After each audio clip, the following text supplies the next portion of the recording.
नमस्कार विद्यार्थी मित्रांनो, मी श्री शहाजी येडे सर तुमचं Neptune scholar academy by Shahaji Yede sir या यूट्यूब चॅनलवरती स्वागत करत आहे. मित्रांनो, आत्ताच्या स्पर्धेच्या युगामध्ये जर आपल्याला टिकायचं असेल तर क्लासेसशिवाय पर्याय नाही आहे. आणि कन्सेप्ट मॅप क्लासेस म्हणलं तर श्री टकले पाटील क्लासेस शिक्रापूर यांचीच खाती आहे. आत्तापर्यंत झालेल्या जेवढ्या काही एक्झाम असतील त्या एक्झाममध्ये आता 10वीच्या स्टेट बोर्डच्या परीक्षेच्या संदर्भात सांगायचं झालं तर आम्ही विद्यार्थ्यांना जे आतापर्यंत दिलेलं आहे याच्यावर आधारितच 99% प्रश्न परीक्षेला विचारलेले आहेत. आम्ही परिपूर्ण तयारी करून घेतोच, पण याच्याबरोबर पालकांचा आणि पाल्यांचाही प्रतिसाद आम्हाला हवा असतो. आणि मग प्रवेश निश्चित करायचा असेल तर श्री टकले पाटील क्लासेस शिक्रापूर या ठिकाणी येऊन संपर्क साधण्यासाठी संपर्क क्रमांक आहे 8010885266 या क्रमांकावरती संपर्क साधून आपल्या पाल्याचा प्रवेश निश्चित करा. धन्यवाद.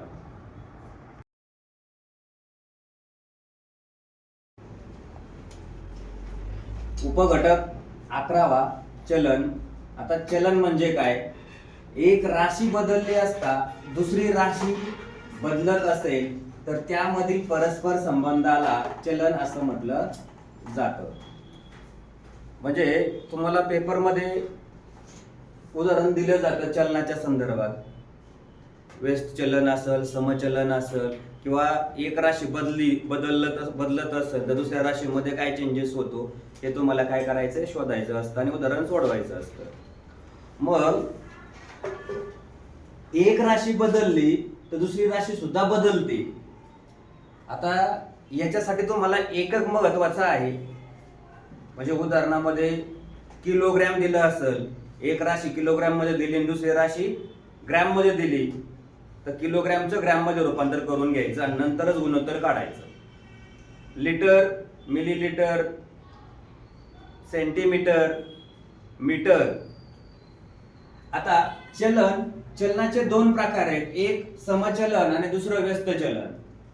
समचलन कोणाला म्हटलं जातं बघा? एक घटक वाढला असता दुसरा घटक जर वाढत असेल तर त्यामध्ये समचलन असतं.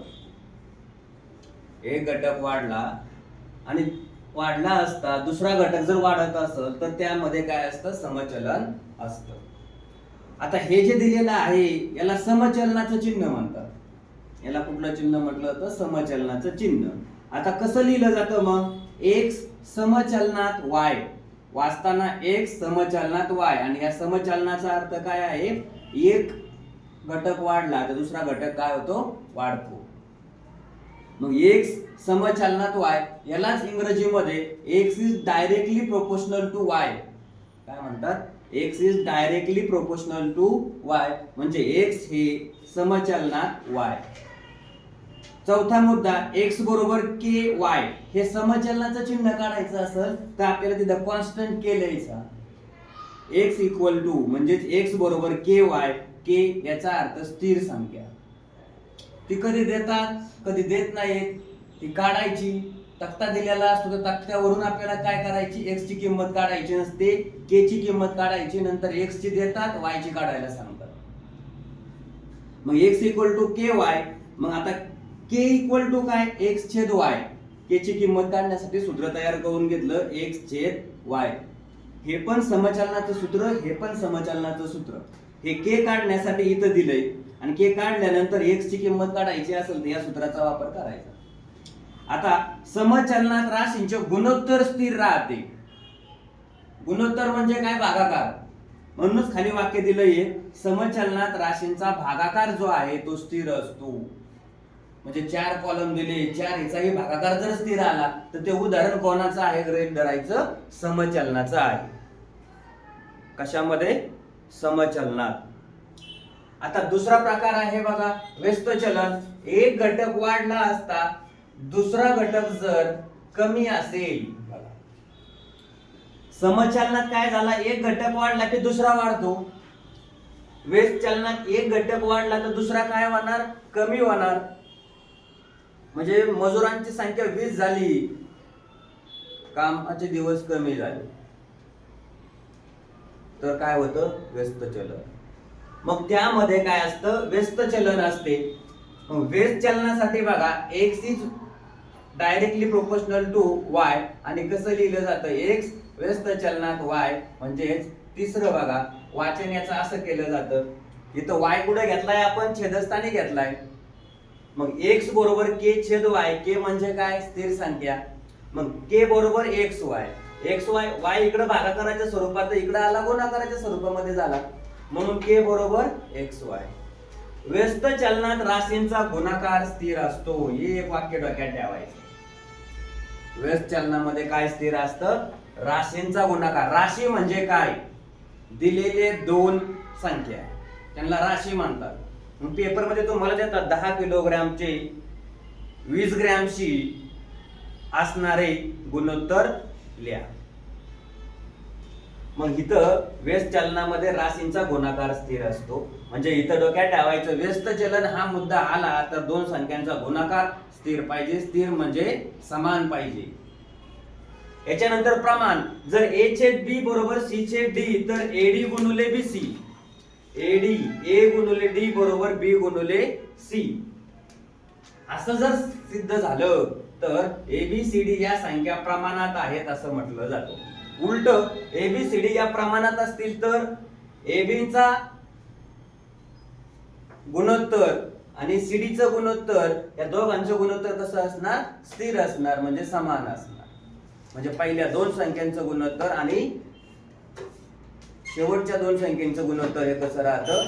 स्थिर राहतं, असं त्याचा अर्थ होतो. हे प्रमाण.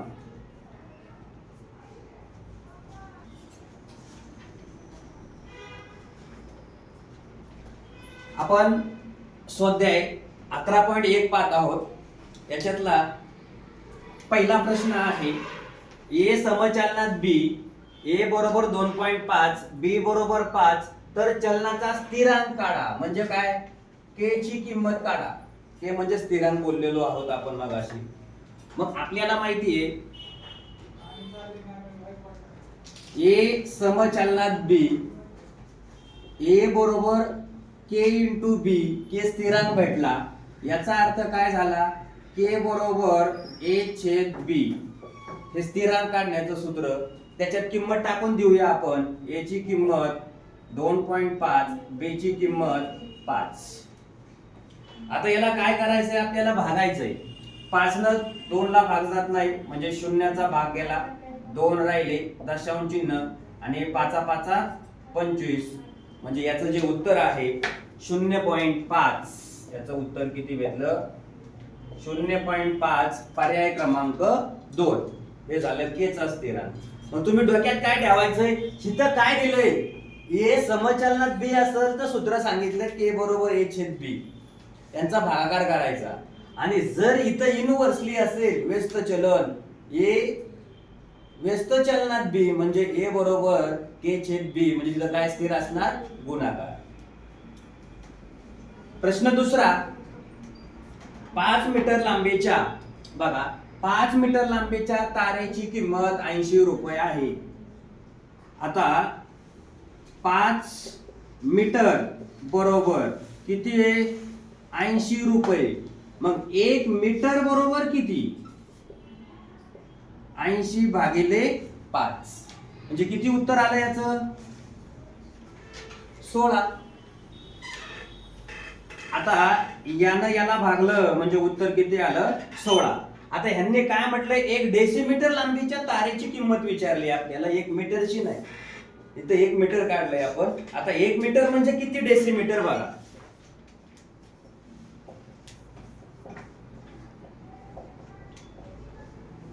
एक मीटर म्हणजे 10 डेसिमीटर.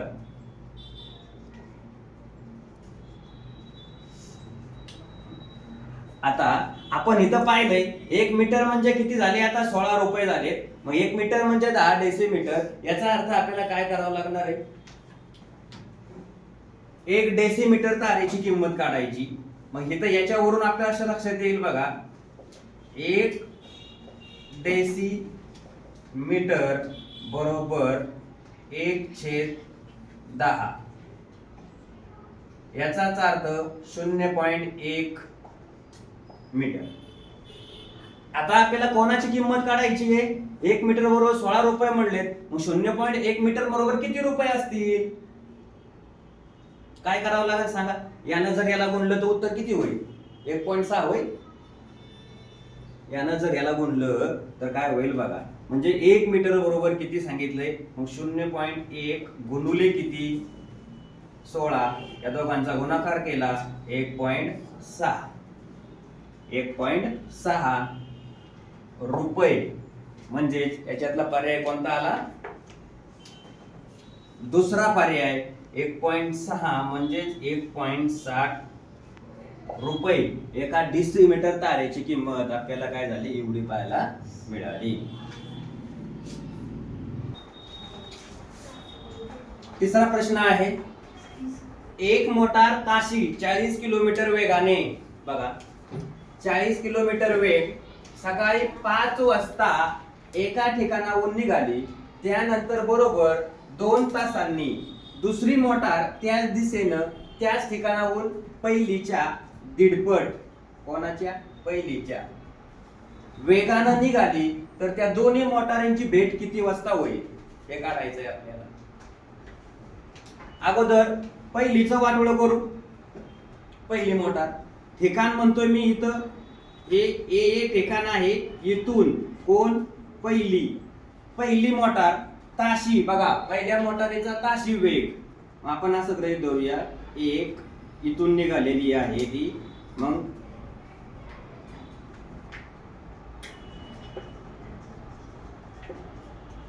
पहिली मोटार सकाळी किती वाजता निघाली? 5 वाजता सकाळी निघाली. बर, तिचा वेग काय होता बघा? वेग किती होता? 40 किलोमीटर. हा पहिल्या मोटारीचा वेग. आता दुसरी मोटार त्याच ठिकाणावरून निघाली, पण ती किती वाजता निघाली बघा? बरोबर 2 तासांनी. म्हणजे किती वाजता निघाली असेल बरं? 2 तासांनी म्हणल्यानंतर 5 अधिक 2 म्हणजे किती झाले रे? 7 वाजता निघाली. बर, त्याच दिशेनं, बर दिशा पण तिची सेम आहे, त्याच ठिकाणाहून पहिलीच्या दीडपट. बघा, मग आपल्याला काय करायचंय? दुसरीचा वेग काढायचा आहे. काय करायचंय? दुसरीचा वेग काढायचा आहे. 7 वाजता वेग बरोबर पहिलीच्या दीडपट. किती पट सांगितलंय त्यांनी? दीडपट. मग पहिलीचा वेग किती होता? 40. आता दीडपट म्हणजे किती झाले रे? 1.5. यालाच आपण किती म्हणतो?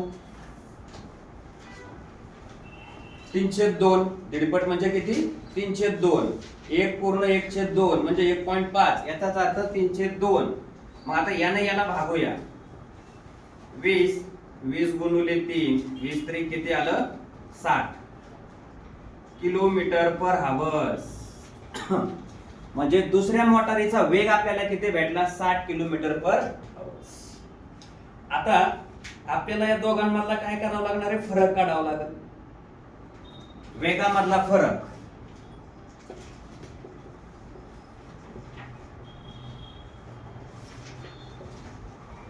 फरक का काढायचा वेगांमधला? किती वाजता भेटणार आहेत त्या बघायच्यात ना आपल्याला, म्हणून. मग वेगामधला फरक जो आहे तो फरक किती भेटला? 20 किलोमीटर पर आवर्स झालं. आता दुसरा मुद्दा, अंतर. पहिल्या मोटारीचं अंतर जे आहे ते बघावं लागेल. बरोबर 2 तासांनी दुसरी सुटलेली आहे. मग अंतर बरोबर 40 किलोमीटर गुणुले किती तास? टाइम 2. 40 दुने किती भेटले? 80. म्हणजे अंतर 40 किलोमीटर. आता ह्या दोघांची भेट किती वाजता होणार आहे? दोघांचं अंतर सेमच आहे. आता भेट किती वाजता होणार आहे? ह्या वेगामधला फरक भेटला कितीचा आपल्याला? 20 किलोमीटर पर आवरचा. एका तासात 20 किलोमीटर आपल्याला ती गेलेली पाहायला मिळते. मग वेळ 80 भागिले 20, 20 चोक 80, 4. आता किती वाजता भेटेल ते? किती वाजता सुटली होती रे दुसरी? 7 वाजता. पहिली 5 वाजता सुटली, दुसरी 7 वाजता सुटली. आणि म्हणून आपल्याला आता काय करणार आहे, ती कधी भेटणार एकमेकांना? त्यांची भेट दुसरी किती वाजता सुटली होती? 7 वाजता. आता वेळ किती झालाय तिचा? 4. 7 आणि 4 11. त्या कधी सुटलेल्या आहेत? सकाळी 5 वाजता. दुसरी 2 तास आणि दुसरी सुटली म्हणजे ती पण सकाळी, म्हणजे सकाळी बघा सकाळी 11 वाजता. मग आता पर्याय कोणता आहे याच्यातला? 2 नंबरचा पर्याय आपल्याला या ठिकाणी पाहायला मिळतो. सकाळी 11 वाजता त्या दोन्ही मोटार एकमेकांना काय होणार आहेत? भेटणार आहेत.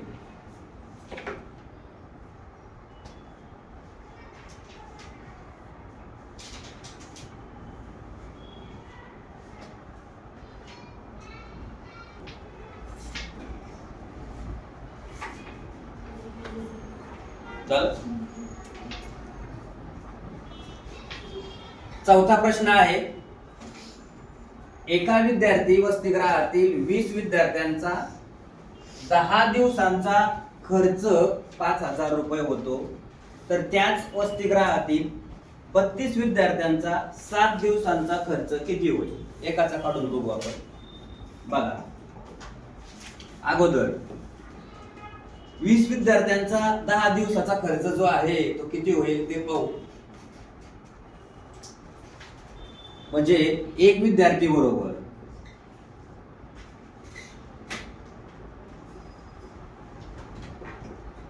20 गुणिले 10 200. आता किती दिवसाचा खर्च दिलाय त्यांनी? 10 दिवसांचा 5,000 रुपये होतोय. एका दिवसाचा खर्च जो आहे तो आपण काय करू पाहू. प्रति विद्यार्थी बघा, मग प्रति विद्यार्थी खर्च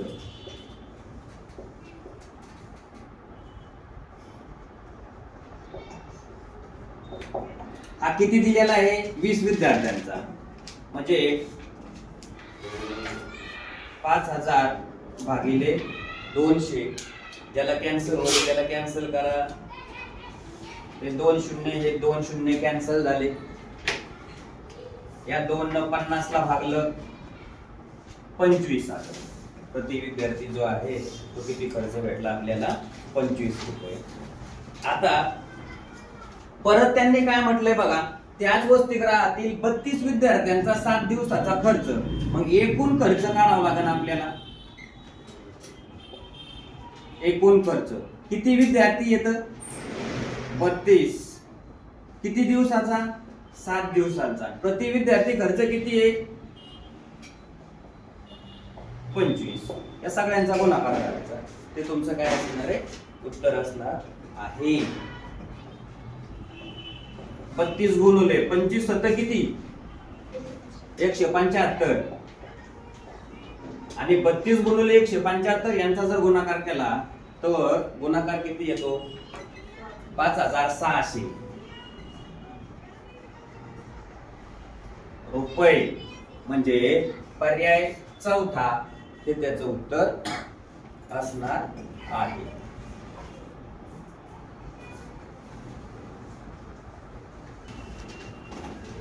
प्रश्न 5वा, एक मोटार ताशी 45 किलोमीटर वेगाने काही वेळामध्ये काही अंतर पार करते. आता वेळ आणि अंतर दोन्ही समानच आहे. काही म्हटलं म्हणजे समानच आहे ते.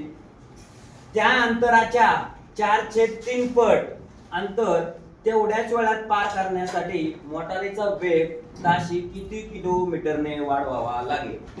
काय ताशी किती किलोमीटर वेगानं आपल्याला काय करावं लागणार आहे? तो वाढवावा लागणार आहे. हे काय करायचंय? काढायचं आहे. मग आता बघा,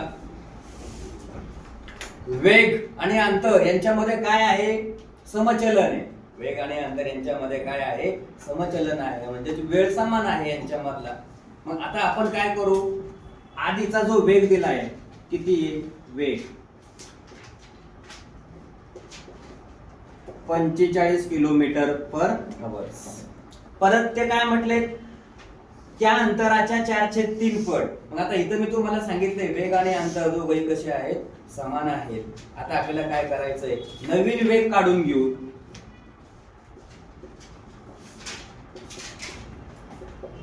किती आहे, अंतराच्या 4/3 पट म्हणजे नवीन वेगाच्या किती असणार आहे तो 45 गुणुले 4/3. 3 × 3. आता 3 न भागलं किती उत्तर आलं, 15. तरी किती होतात, 45 होतात. आता 3 न भागा, 3 × 3 किती राहिले, 1. 15. 3 × 5 15. 15 गुणुले 4, 15 × 4 60. दुसरा जो वेग आहे तो जो आहे तो किती भेटला आपल्याला, 60. आता वेग कितीनं वाढलाय बघा, इथे काय म्हटलंय, त्याच मोटारीचा वेग ताशी किती किलोमीटरने वाढवावा लागेल. आता ते शोधायचं आहे आपल्याला. म्हणजेच वेग वाढवावा लागेल किती किलोमीटर. आधी 45 आहे, आता 60 झालाय, म्हणजे याच्यातला फरक काढावा लागेल. किती फरक आला बघा, वेग वाढवावा लागेल. 60 वजा 45 बरोबर 15. म्हणजे उत्तर किती आलं, पर्याय क्रमांक जो आहे तो कोणता पर्याय आला, 3 नंबरचा पर्याय. हे त्याचं उत्तर.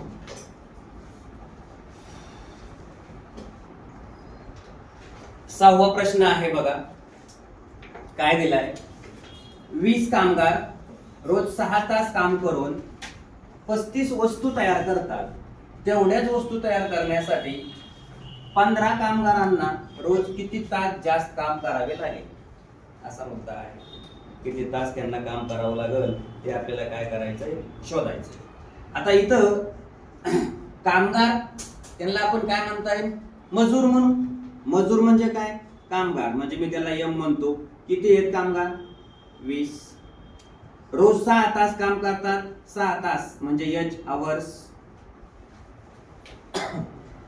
आता याच्यानंतर काम करून किती वस्तू बनवतात, 35 बनवतात.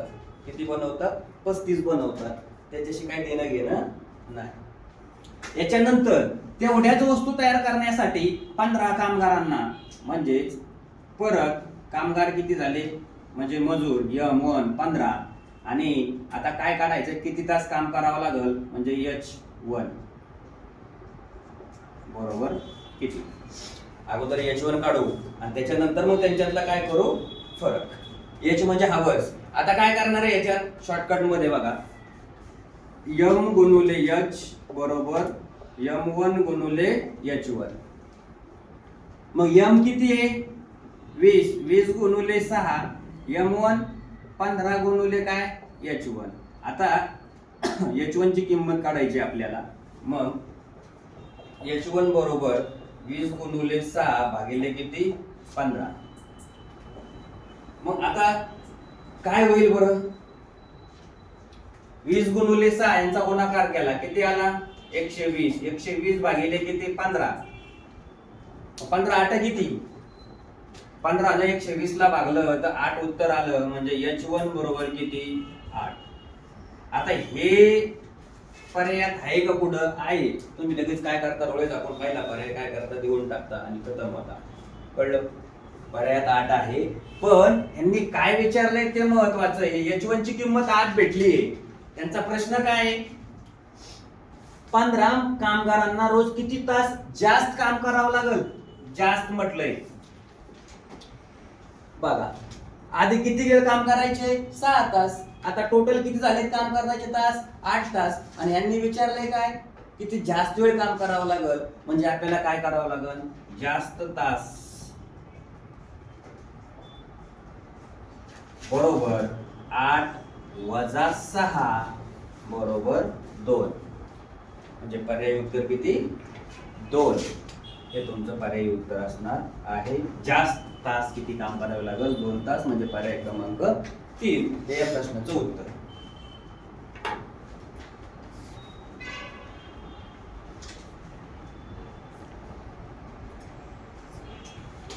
बघा 7वा प्रश्न आहे, ताशी 45 किलोमीटर वेगाने जाणारी एक मोटरसायकल एक पूल 20 सेकंदात पार करते. त्या पुलाची लांबी किती? काय विचारलेली आहे? पुलाची लांबी विचारलेली आहे. लांबी म्हणजेच काय रे? अंतर. अंतर बरोबर काय? वेग गुणिले वेळ. वेग किती आहे? 45. वेळ किती दिलाय? 20 सेकंद. आणि किलोमीटरचं कशात रूपांतर करायचंय आपल्याला? मीटर मध्ये करायचंय. म्हणून याला किती न गुणायचं? 5/18 न गुणायचं. मग आता काय उत्तर होईल बघा? कोणी भाग जाईल का? जाईल कोणीतरी भाग. ज्यानं भाग जाईल त्यानं भागायला सुरुवात करूया. आधी 2 न भागूया. 2 9 18 2 10 20. 9 1 9 9 5 किती? 45. आता राहिलेली संख्या घेऊ बाजूला. 5 गुणिले 10 गुणिले 5 छेद 9 झाला. 9 ने भागलंय म्हणजे विषय क्लोज. बघा 5 5 25. 25 गुणिले 10 250 पहा मीटर. मग पर्याय किती नंबरचा आहे? 2 3. 3 नंबरचा पर्याय आहे. हे झालं त्याचं उत्तर. कळलं? 7व्या प्रश्नाचं उत्तर 250 मीटर. अशा प्रकारे हा घटक या ठिकाणी संपलेला आहे. हा घटक जर तुम्हाला आवडलेला असेल तर तुम्ही आपल्या YouTube चॅनलला सबस्क्राईब करायला विसरू नका.